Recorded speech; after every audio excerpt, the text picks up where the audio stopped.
Hello, Thomas. Hi there, Beth. What brings you here? I saw you arrive just now, so I decided to venture across the road with a minor request.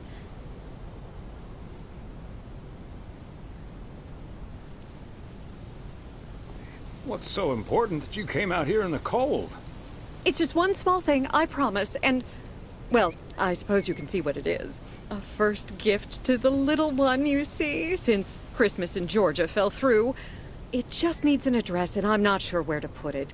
Could I leave this with you so you could make sure it gets where it needs to go? I have the information right here on an old envelope. It's the return address in the top corner. Of course, Beth. I can understand that labeling a package like this can seem daunting. Bears will do that to you. You're a real gentleman, Thomas. Thank you. I have a stack of returned holiday gifts that need sorting before I close. I've handled many a strange parcel in my day. Not to worry. I'll take care of it. Thank you, Thomas. Truly.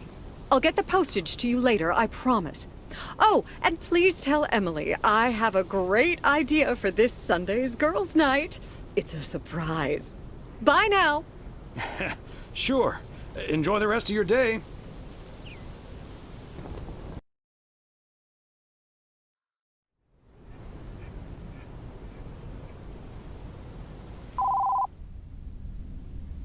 Hello? Hi, Meredith. It's us. Your dad is standing right next to me. Hiya. Hi! Shouldn't you two be at Moe's right now? Yeah, we're about to jump in the car, but we wanted to share some exciting news with you. Oh, first things first, though. How was your Christmas? Well, I worked. And Tess and I made a Christmas meal you probably won't ever find in a cookbook. But we had a lovely evening. Thanks, Mom. Can I get the exciting news now, please? Okay, so your dad and I will fly into Florida this September. I won a sweepstakes. Get out of here. Wow, that's so awesome, Mom. Florida in September. Beats the PO weather, huh? Oh, sure does. Dad, are you excited as well? I guess. Not sure if Florida is my cup of tea. Or are you just worried about flying there? Last time you came to visit, it took a few hours for that green tinge to leave your face. Oh, Meredith, don't make it worse than it was. Fine. Maybe he just boozed too much on the plane. Have you checked if the flight includes free cocktails? Best bring your flask, Dad, just in case.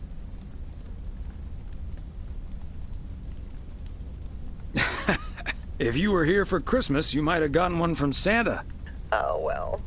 I may not have been there, but at least my boss called to interrupt your dinner. Sorry about that, by the way. Rest assured he was appropriately ashamed.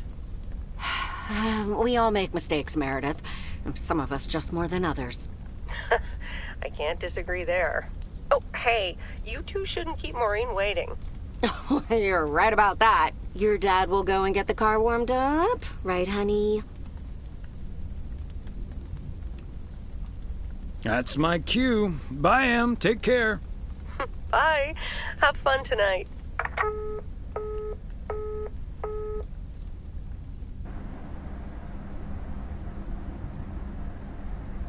Thanks for getting the car all toasty for us, honey. You're very welcome, dear. It's my pleasure. We've been doing this for decades now, and I've never stopped looking forward to spending my Saturday evening here with you.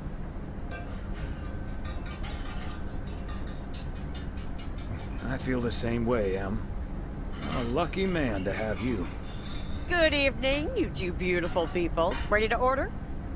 Or should I just write down pancakes for lovely Emily and a T-bone steak for Big Thomas here?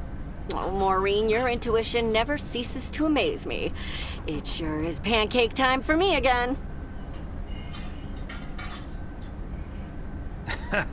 Big Thomas would very much like that, Maureen. Thanks. You got it. Be right back, folks. Ashley, it's pancake time! And get the steaks out! This will never get old. But Beth making surprise plans and this Florida trip landing in our lap got me thinking a little bit. If we're getting close to being able to do whatever we feel like doing, does that mean we should stay in PO forever?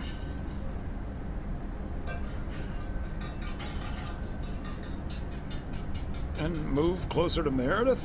To the big city? No. I need space and fresh air and warmth.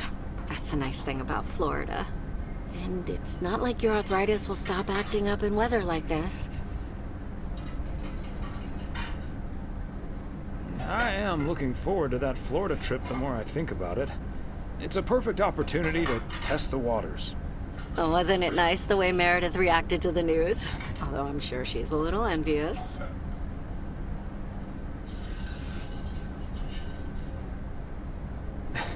Yeah. When's the last time she had a few days off and left the big smoke? Okay, folks, while Ashley's busy in the kitchen, it's time to fill Moe in on a few details. A little birdie told me you two were off somewhere fancy. Maureen, I was planning on telling you and the girls all about it tomorrow evening.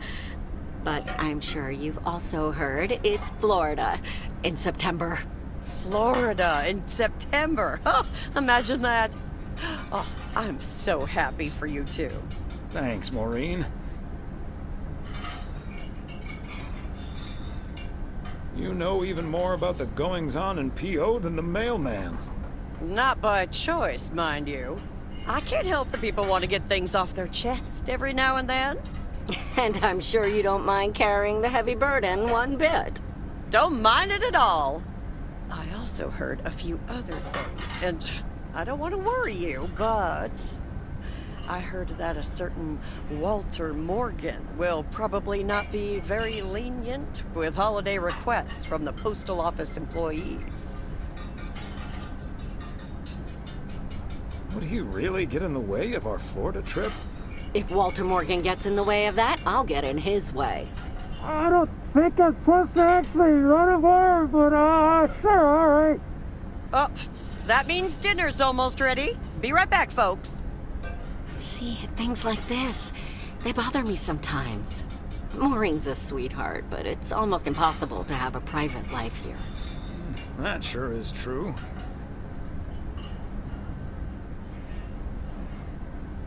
But you take the good with the bad, and the bad with the good. I kind of like knowing everyone. I guess you're right about that. Maybe it's the stress of those 60-hour work weeks talking. Oh, Maureen's heading this way again. Let's just enjoy our lovely dinner together, shall we? We shall. Have I already told you that you look wonderful tonight? Look alive, folks. 2 plates of the good stuff.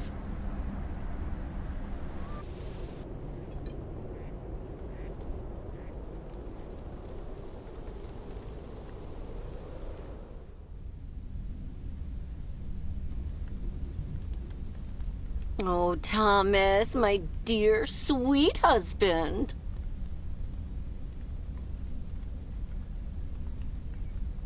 The one and only. No autographs. Oh, the sweetest man alive. Always prepared to help out anyone who asks for a favor, even on his Sunday off. Okay, Em. What needs doing? The motel called, and, well, the TV crew would very much like to rent some movies from the Flick Shack today. But I couldn't just let poor little Angie ferry them over in this weather, so... So you promised them I'd do it? Bingo! Would you, dear? Pretty please. Of course, Em. You've been so busy lately. It'll be my pleasure. Oh, thank you so much, darling. Tell you what, I'll make some extra tasty snacks for your poker night tonight. How's that? It's a deal.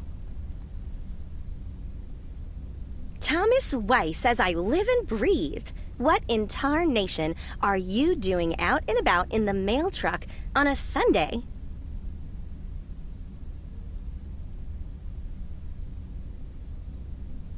Came to pick up some movies for the TV crew. Oh, I know. Your wife called ahead. Happy to do it for Emily. And for you. And for the TV crew. Parts of it, anyway. But first things first. So, what's the hot gossip on these out-of-towners? Well... There's Gabriel Serrano. He's the sound guy. Nice guy. Full of vim and vigor. Sounds delightful. What about the rest?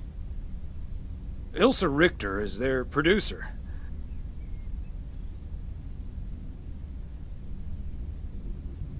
Obviously, she's the brains of the outfit. Mm-hmm. Her I've met. Came into the store yesterday asking about PO and whether I liked it here. Cute as a button, that one. And only in town for a couple days. Perfect for a girl on the rebound. Shame she's into men. One in particular. Are you sure? How do you figure? The way her eyes lit up when she mentioned that colleague of hers, Gabriel. Trust me, a girl knows. So anyway, let's get down to brass tacks.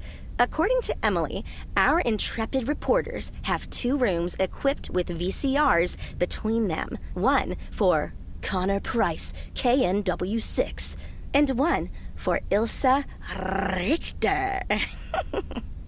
Great. I know what we should get for Connor.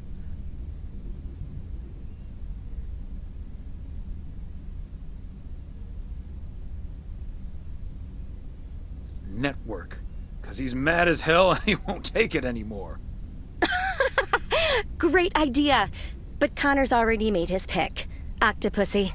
It says it's James Bond's all-time high. I guess they forgot about that time he went to the moon.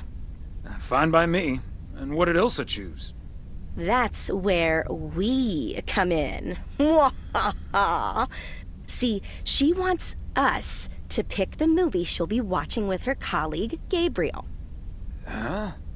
Thomas, she wants us to pick the movie she'll be watching with Gabriel. We can play matchmaker by picking something romantic. Got it. Exactly. Guide Cupid's arrows, so to speak. After all, 'tis the season. I'd say Valentine's Day would be the season, but point taken. You and Emily are regular customers, so you know what I have available. So, which film will it be?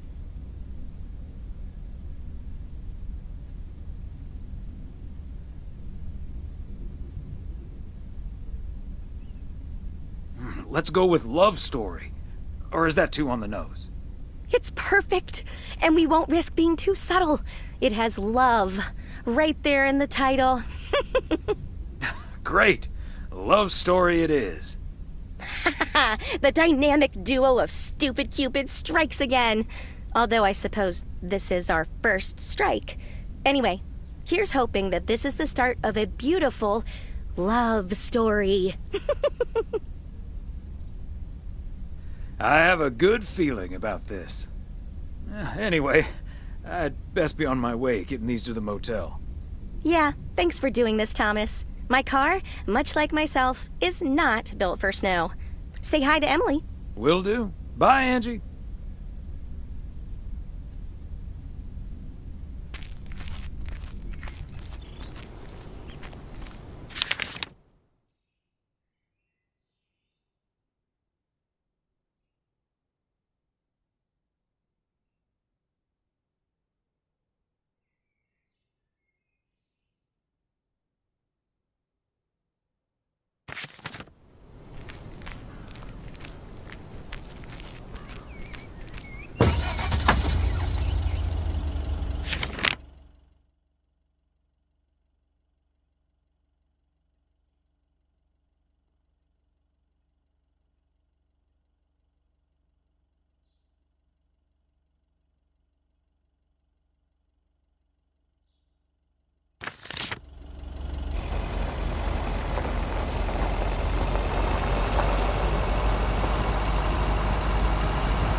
Special delivery.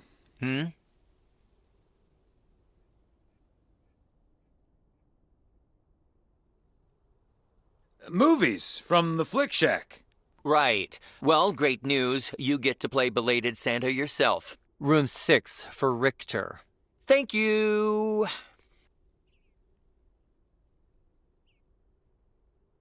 You're welcome.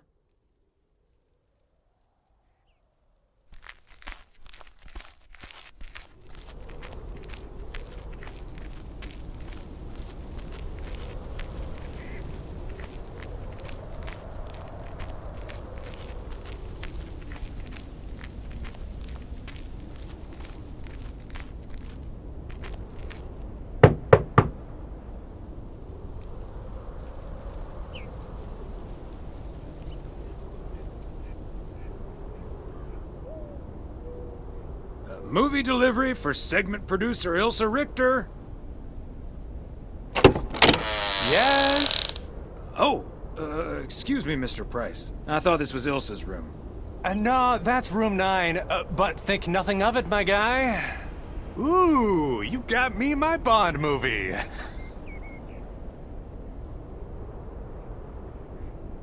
Yes, sir. Apparently it's James Bond's all-time high. Love it. You know, Moore's an even better 007 than Connery. He just oozes that classy British wit. Thank you so much. Dun dun dun dun dun dun dun dun dun dun ta-da! Ta-da! Pow!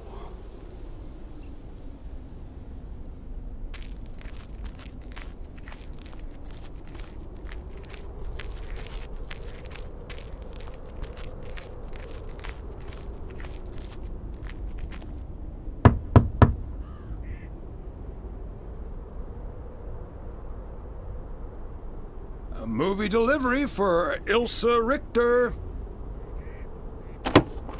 Yay! Good to see you, Thomas.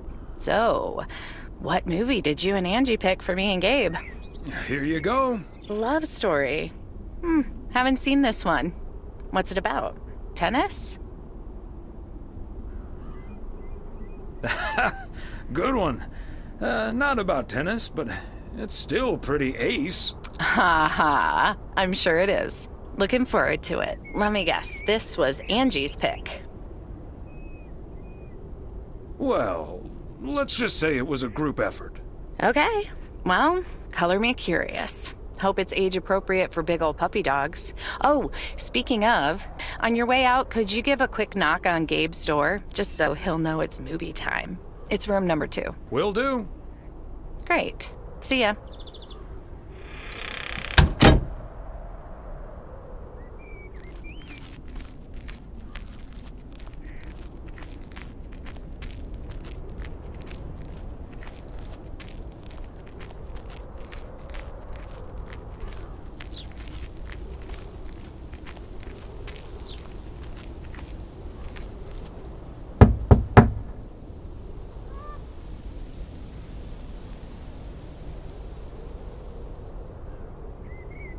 It's movie time, Gabe. Get your butt over to room number 9. Thanks, Thomas. I'll be right over. My work here is done.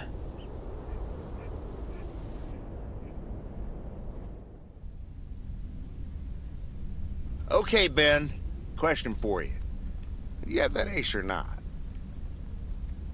You don't have to say yes or no. Just say anything.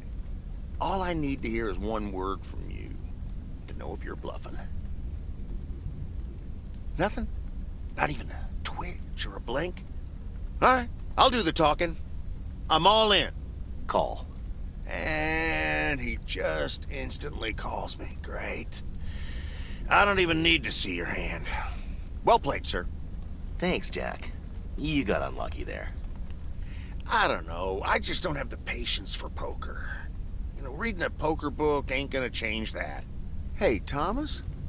Why are the curtains closed, by the way? Last time I checked, home games are legal.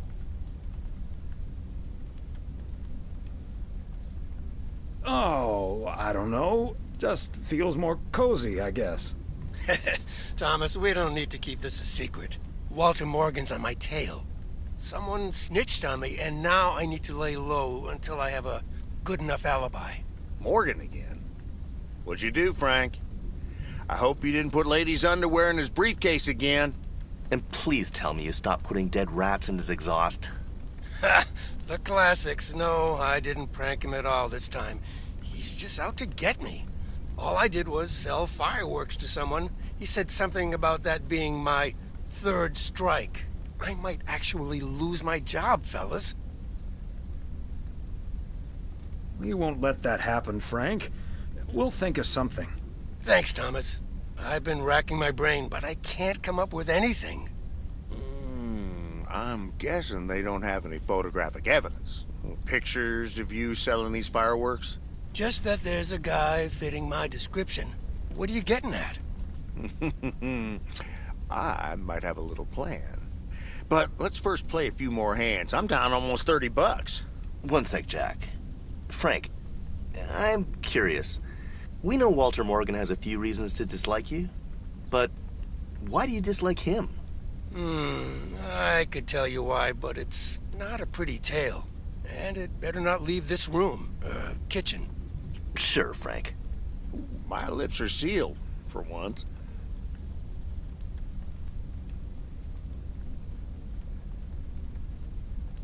You know I'm no snitch, Frank. Thanks, boys. All right, so this one time back in the summer of '69, it was before I started working in P.O. There were a couple of pesky stray dogs wandering around HQ. I say pesky, but they never really hurt anyone. Just got a little excited if you walked past them eating a sandwich or whatever. Can't blame them, huh? They were hungry, even though I fed them every now and then. Morgan found out, of course, and after one complaint too many, he took matters into his own hands, or should I say, feet. He lured a couple of them behind his car, and before I knew what was going on, it was too late. I heard a loud and gut-wrenching howl. I saw two dogs run away, and Smokey, my favorite one, limped after them. It's the last time I ever saw those sweet dogs. Then Walter Morgan looked me straight in the eye with a smug grin on his face, and he said, "This is how you do a proper job, Frank." I can still see that grin when I close my eyes. Okay, that does it. Walter Morgan is now on my eternal shit list, and I'll make sure the rest of P.O. knows about it.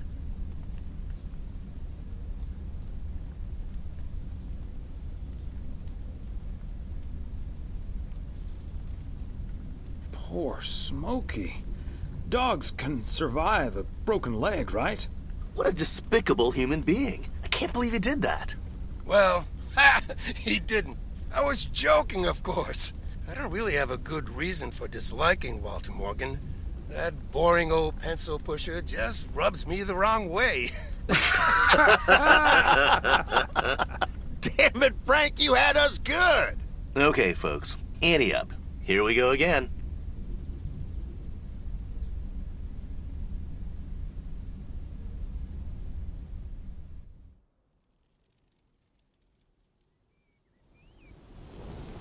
Psst, Thomas, over here. Hey, Frank. What are you doing there? I'm trying to stay out of sight. Looks like Morgan will be at the post office all day. Listen up. Jack and I cooked up a little plan. I'm sure Morgan will be gone soon. But I gotta get out of here now. You haven't seen me.